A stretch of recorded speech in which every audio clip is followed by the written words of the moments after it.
समादरणीय धार्मिक सज्जन वृंद, ऋग्वेद आदि भाष्य भूमिका में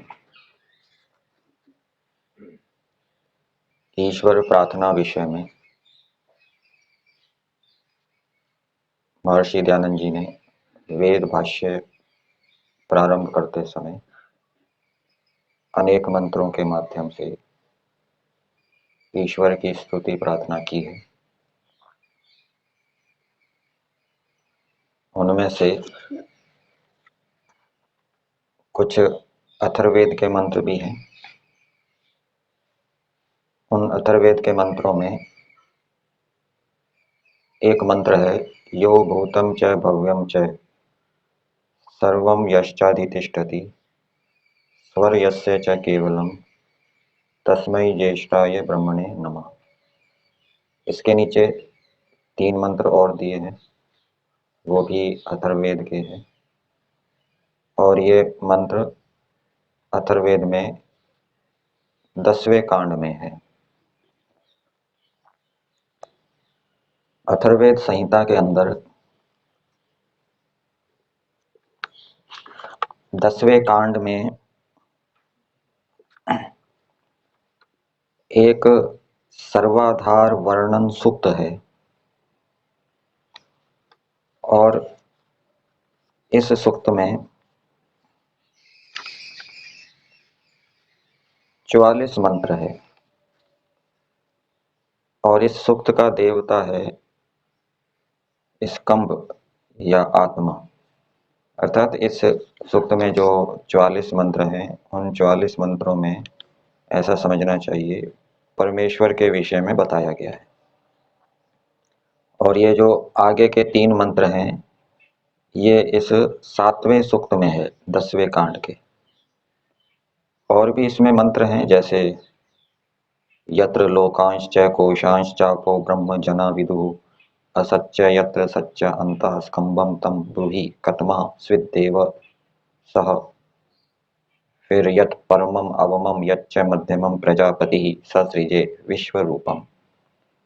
और ये जो मंत्र जिसका हम आज विचार करेंगे, यो भूतम च भव्यम च, ये 10वें कांड में 8वां सूक्त है और उस सूक्त का नाम दिया है ज्येष्ठ ब्रह्म वर्णन सूक्त। और इस सूक्त का देवता आत्मा है और इस सूक्त का ये पहला ही मंत्र है और इस सूक्त के अंदर 44 मंत्र हैं। और इसका अंतिम मंत्र हम जानते हैं, प्रसिद्ध है, अकामो धीरो अमृता स्वयंभू रसेन तृप्तो न कुतश्चनो नः। तो ये इस सूक्त का ये अंतिम मंत्र है। तो इस सूक्त में 44 मंत्र हैं और इन 44 मंत्रों में भी ईश्वर के विषय में वर्णन किया गया है, ऐसा समझना चाहिए। इसके बाद इस 10वें कांड में 9वां सूक्त है। 9वें सूक्त का नाम दिया है शतौदनागौ सूक्त और इसका देवता है शतौदना। शतौदना को ब्रैकेट में दिया है गौ, अर्थात गौ के विषय में इस सूक्त के अंदर बताया है। और इस सूक्त में 27 मंत्र है। इससे अगला सूक्त 10वां सूक्त वशा गौ सूक्त है, तो यहाँ पर भी वशा गौ के विषय में बताया है। और इस सूक्त के अंदर 34 मंत्र हैं और ये अंतिम सूक्त है इस 10वें कांड का। तो आज हम जिस मंत्र के ऊपर विचार करेंगे, जो अथर्ववेद का मंत्र है, तो ये जिस सूक्त का मंत्र है उस सूक्त का नाम है ज्येष्ठ ब्रह्म वर्णन सूक्त। अर्थात इसमें ज्येष्ठ ब्रह्म का वर्णन किया गया है और इसका देवता है आत्मा। अब इस मंत्र के पदों को हम यदि देखें तो पदों को देखने से कोई ऐसा लिंग प्रतीत नहीं होता जिससे कि इस मंत्र का देवता जाना जाए।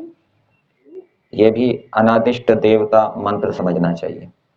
भूतम च भव्यम च, भूतम ये तो कर्म है जो भूत और भव्य, फिर स्वर यस्य च केवलम, स्वर शब्द के भी अनेक अर्थ होते हैं, लोक लोकांतर भी अर्थ होता है स्वर का। स्वर का अर्थ सुख भी होता है। फिर तस्मै ज्येष्ठाय ब्रह्मणे नमः, उस ज्येष्ठ ब्रह्म को नमस्कार हो। तो इस ज्येष्ठाय ब्रह्मणे, ज्येष्ठ ब्रह्म यहाँ से भी ले सकते हैं कि ये लिंग के रूप में लिया जा सकता है। वैसे ब्रह्म नाम भी अनेक पदार्थों का होता है, अब ज्येष्ठ विशेषण लगाया है, उससे भी समझ सकते हैं कि इस मंत्र का देवता परमात्मा होगा। और यदि इसको हम लिंग के रूप में ना लें तो फिर ये अनादिष्ट देवता मंत्र कहलाएगा, और अनादिष्ट देवता मंत्र का देवता परमात्मा होता है। इस मंत्र का देवता आत्मा दिया है। आत्मा शब्द के अर्थ जीवात्मा भी होता है और परमात्मा भी होता है।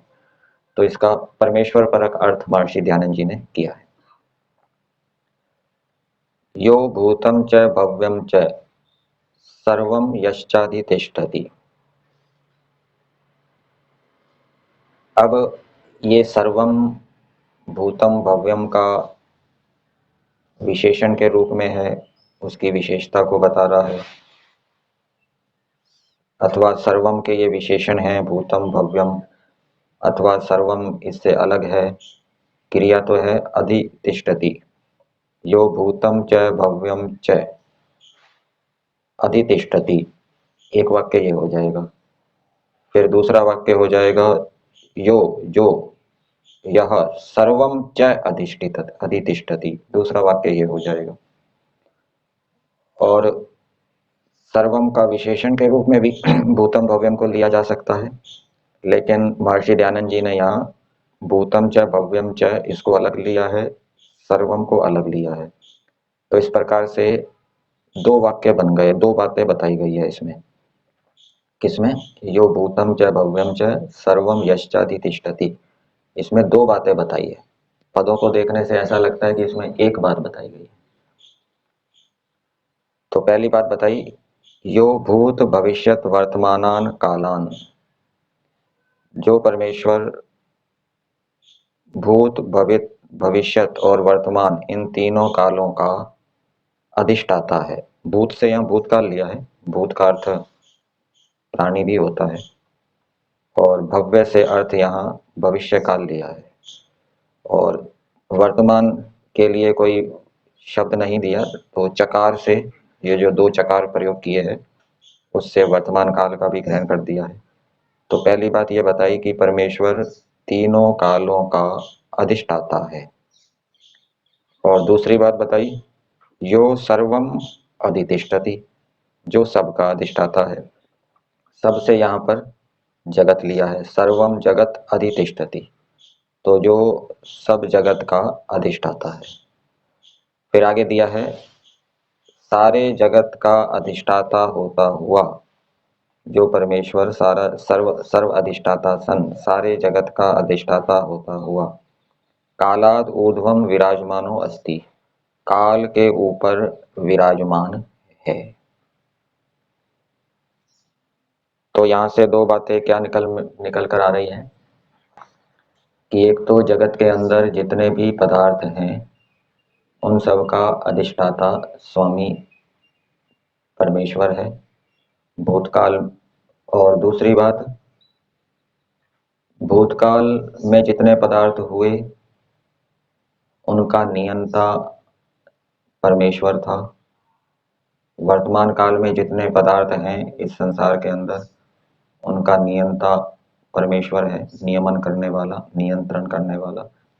और आगे भी जितने पदार्थ होंगे उन सब का नियंता भी परमेश्वर होगा। तो परमेश्वर सारे जगत का स्वामी है, और तीनों कालों में जितने पदार्थ हैं उन सब का नियंत्रण करने वाला परमेश्वर है।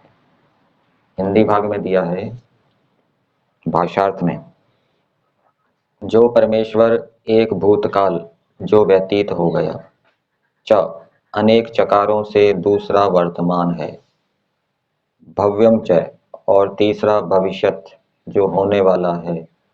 इन तीनों कालों के बीच में जो कुछ होता है उन सब व्यवहारों को वह यथावत जानता है। तो तीनों कालों के अंदर जो कुछ होता है, भूतकाल में जो कुछ हुआ उसको परमेश्वर जानता है। बहुत सी बातें परमेश्वर को याद होगी, और आगे क्या क्या हो सकता है उसको भी परमेश्वर जानता है, और वर्तमान काल में जो हो रहा है उसको भी परमेश्वर जानता है। ये किसका अर्थ किया? तीनों कालों में जो हो रहा है उनको जानने वाला है। और इसका अर्थ ये भी हो सकता है कि तीनों कालों में जो पदार्थ विद्यमान होते हैं उनका नियंत्रण करने वाला, व्यवस्था करने वाला परमेश्वर होता है। फिर सर्वम यश्च अधिष्ठिष्ठति, इसका हिंदी भाग में अर्थ दिया है, तथा जो सब जगत को अपने विज्ञान से ही जानता, रचता, पालन लय करता और संसार के सब पदार्थों का अधिष्ठाता अर्थात स्वामी है। तो यहाँ पर दो बातें महर्षि दयानंद जी ने इसको इस रूप में बताई है। सर्वम यश्चाधितिष्ठति, इसका अर्थ किया है कि परमेश्वर सारे जगत का स्वामी है और सारे जगत का नियंत्रण करने वाला है, उसको उत्पन्न करता है, उसका पालन करता है, उसका विनाश करता है। और यो भूतम च भव्यम च, इससे ये बात बताई कि तीनों कालों में जो कुछ होता है उनको परमेश्वर जानता है। ये दो बातें बताई। फिर आगे दिया स्वर यस्य च केवलम, ये तीसरी बात बताई। तो इसका संस्कृत भाग में अर्थ दिया है यस्य च केवलम निर्विकारम स्वः सुख स्वरूपम अस्ति। स्वरूप शब्द गुण, कर्म और स्वभाव तीनों के लिए प्रयुक्त होता है। क्योंकि सुख गुण है इसलिए यहाँ पर स्वरूप शब्द का अर्थ करेंगे गुण। तो परमेश्वर का केवल निर्विकार सुख गुण है। केवल जो लिया इससे यह समझना चाहिए सुख और दुख के जोड़े होते हैं, तो परमेश्वर में दुख गुण नहीं है, सुख गुण ही है। और वो सुख गुण कैसा है? निर्विकार है, बदलने वाला नहीं है। ईश्वर का सुख बदलता नहीं है, घटता नहीं है, कम नहीं होता। जैसे भौतिक पदार्थों के अंदर जो सुख होता है वो समाप्त भी हो जाता है, घट भी जाता है। जैसे सेब है, ताजा सेब है, उसके अंदर सत्गुण उभरा रहेगा तो सुख अधिक होगा, और फिर जैसे जैसे वो बासा होता जाएगा तो उसमें रजोगुण उभरेगा, सत्गुण दबने लगेगा, तो वो उसका सुख कम होता जाएगा। और फिर जब बिल्कुल गल सड़ जाएगा तो तमोगुण उभर आएगा, फिर उसमें सुख रहेगा ही नहीं, कुछ स्वाद नहीं आएगा उसका। तो भौतिक पदार्थों के अंदर जो सुख है वो घटता है, समाप्त भी हो जाता है, मतलब कि वो अनुभव में नहीं आता, दब जाता है, अप्रकट हो जाता है। लेकिन ईश्वर का जो सुख गुण है वो उसमें कोई परिवर्तन नहीं होता, वो हमेशा एक जैसा रहता है, वो कम नहीं होता। ये इसलिए निर्विकार विशेषण समझना चाहिए। जीवात्मा के पास सुख नहीं है, ईश्वर में सुख गुण है। जो द्रव्य होता है उसमें गुण भी होता है, तो जीवात्मा भी एक द्रव्य है लेकिन उसमें सुख गुण नहीं है। इसलिए वो सुख की प्राप्ति के लिए प्रयास करता है, क्योंकि वो सुख चाहता है, ये भी उसका स्वभाव है, वो सुख चाहता है, दुख नहीं चाहता। सुख क्यों चाहता है? क्योंकि उसके अंदर सुख गुण नहीं है, सुख गुण उसके अंदर नहीं है, तभी चाहता है सुख। यदि जीवात्मा में सुख गुण होता तो वो सुख नहीं चाहता, बाहर सुख लेने के लिए भाग दौड़ नहीं करता। तो जीवात्मा में सुख नहीं है, ईश्वर में सुख है, प्रकृति में सुख और दुख दोनों है। फिर आगे दिया यस्मिन दुखम लेश मात्रम अपि नास्ति, जिसमें दुख का लेश मात्र भी नहीं है। ये जो केवल शब्द आया ना, ये केवल शब्द की व्याख्या समझनी चाहिए कि सुख और दुख के जोड़े हैं, लेकिन परमेश्वर में केवल सुख ही है, दुख का लेश मात्र भी नहीं है। तो ये मंत्र प्रमाण है किस विषय में? कि परमेश्वर में सुख गुण है, परमेश्वर का अपना सुख है, परमेश्वर का अपना आनंद है, परमेश्वर में दुख नहीं है। यद आनंद घनम ब्रह्म अस्ति, जो आनंद घन ब्रह्म है। हिंदी भाग में इसका अर्थ दिया है भाषार्थ में, जिसका सुख ही केवल स्वरूप है, जो कि मोक्ष और व्यवहार सुख का भी देने वाला है। तो ये एक नई बात महर्षि दयानंद जी ने जोड़ दी, संस्कृत भाग में ये बात नहीं है और मंत्र के शब्दों के अंदर भी ये बात नहीं है। कौन सी? कि परमेश्वर मोक्ष और व्यवहार सुख का भी देने वाला है। मंत्र के शब्दों में तो केवल इतना ही है कि परमेश्वर के पास अपना सुख है, परमेश्वर सुख गुण से युक्त है, और वो सुख गुण कैसा है? निर्विकार है, बदलने वाला नहीं है, घटता नहीं है। ये बात नहीं दी कि परमेश्वर मोक्ष और व्यवहार सुख को देने वाला भी है। तो ये बात भाषार्थ में हिंदी भाग में दी है। फिर आगे दिया है तस्मै ज्येष्ठाय ब्रह्मणे नमः।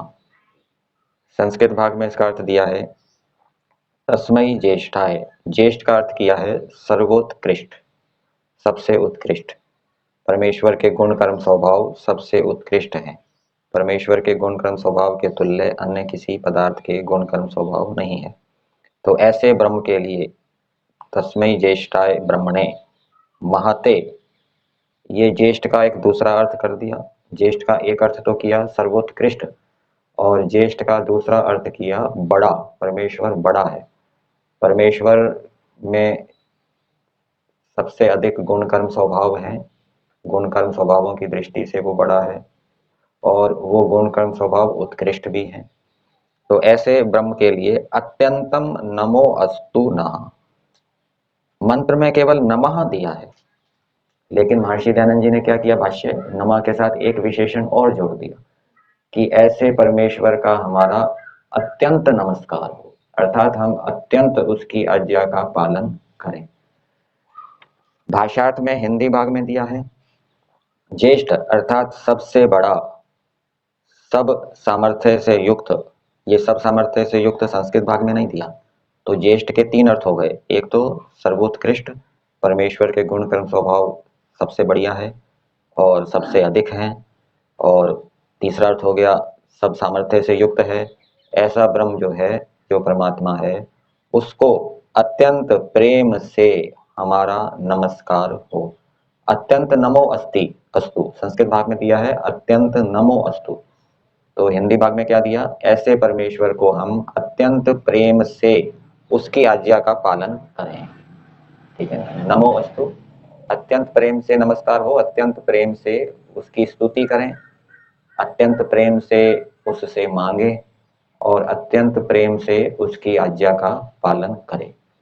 फिर आगे दिया है जो कि सब कालों के ऊपर विराजमान है, जिसको लेश मात्र भी दुख नहीं होता, उस आनंद घन परमेश्वर को हमारा नमस्कार प्राप्त हो। तो ये सब कालों के ऊपर विराजमान है, इसका अर्थ पहले आ ही चुका है। मतलब कि तीनों कालों में जितने पदार्थ होते हैं उनका नियंत्रण करने वाला परमेश्वर होता है, अथवा तीनों कालों में जो कुछ होता है उसको परमेश्वर जानता है। और जिसको लेश मात्र भी दुख नहीं होता, ये संस्कृत भाग में दिया है, यहाँ पर अंत में दिया है उस आनंद घन परमेश्वर को हमारा नमस्कार प्राप्त हो। तो मंत्र का तात्पर्य क्या है? परमेश्वर ने इस मंत्र में अपने विषय में बताया है कि मैं ऐसा हूँ, मैं सारे जगत का नियंता हूँ, स्वामी हूँ, तीनों कालों में जो कुछ होता है उसको जानने वाला हूँ, मेरे पास अपना सुख गुण है। हे जीवात्माओं, तुम सुख चाहते हो, तुम्हारे पास सुख नहीं है, मेरे पास सुख गुण है, तो तुम उस सुख को चाहते हो तो अत्यंत प्रेम से मेरी आज्ञा का पालन करो, मेरी स्तुति करो। और परमेश्वर ने अपने विषय में क्या बताया? कि मैं सबसे बड़ा हूँ, सर्वोत्कृष्ट हूँ, सब सामर्थ्य से युक्त हूँ। तो तुम भी ऐसा बनने का प्रयास करो, मेरे जैसा। ये ईश्वर की उपासना है।